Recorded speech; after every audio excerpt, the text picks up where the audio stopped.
নমস্কার, আমি আবারও চলে এসেছি একটা রেসিপির সঙ্গে।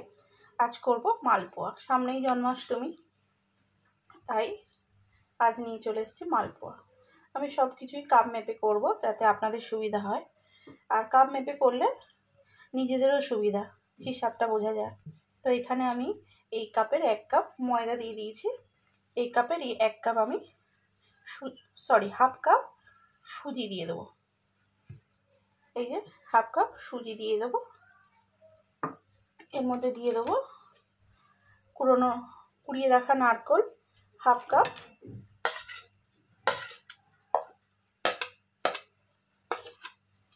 আর দিয়ে দেবো কিছুটা মৌরি,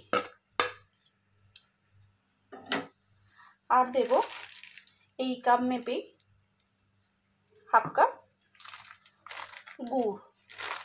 আপনারা চাইলে কিন্তু এটা চিনি দিয়েও করতে পারেন, আমি আন্দাজ মতো দিয়ে দিলাম। মিষ্টিটা আপনারা কম বেশি করতেই পারেন। হাফ কাপ গুড়। এবার এটাকে আমি খুব ভালো করে মিক্স করে নেব।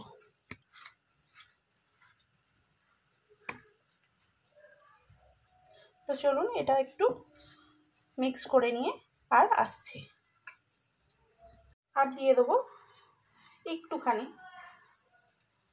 খুব সামান্য নুন। এটা মিষ্টির স্বাদটাকে ব্যালেন্স করবে। তো চলুন খুব ভালো করে এটা আমি মিক্সড করে নিয়ে আসছি। মিক্স করে নিয়েছি। এবার এটা আমি এর মধ্যে দুধ দিয়ে দেবো। আপনারা চাইলে জলও দিতে পারেন। আমি এই কাপেরই প্রথমে 1 কাপ দুধ দেবো, তারপর যেরকম লাগবে সেরকম দেবো।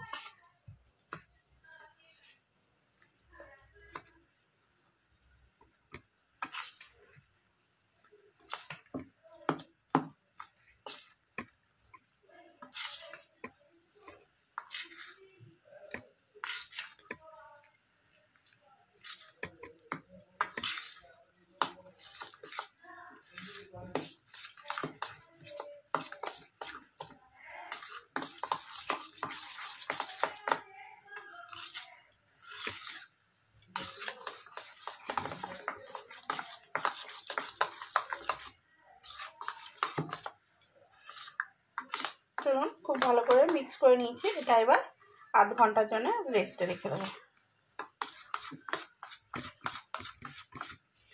এতে কি হবে, সুজিটাও ফুলে উঠবে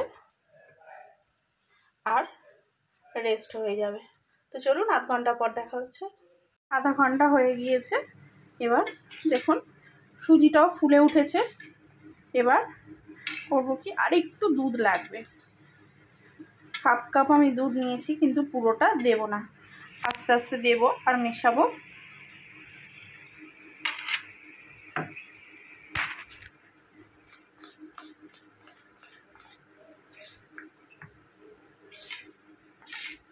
হাফ কাপেরও হাফ দুধ দিয়েছি, আর দুধ দিতে লাগবে না।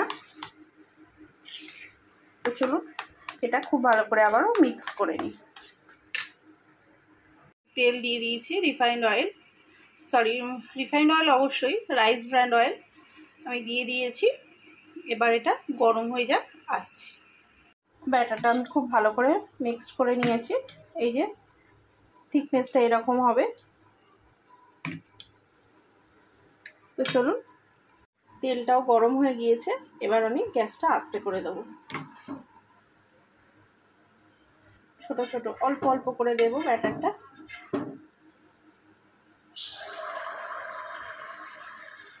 আপনারাও চাইলে বড় বড়ও করতে পারেন, কিন্তু আমি একটু ছোট সাইজের করব। এটা অটোমেটিক ফুলে উঠবে।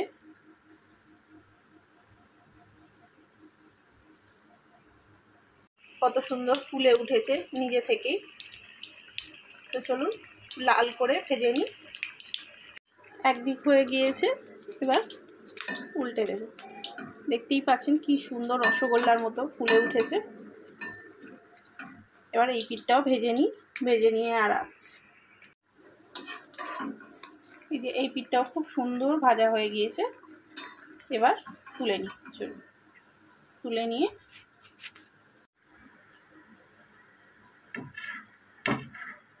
আরও একটা দিয়ে দেব।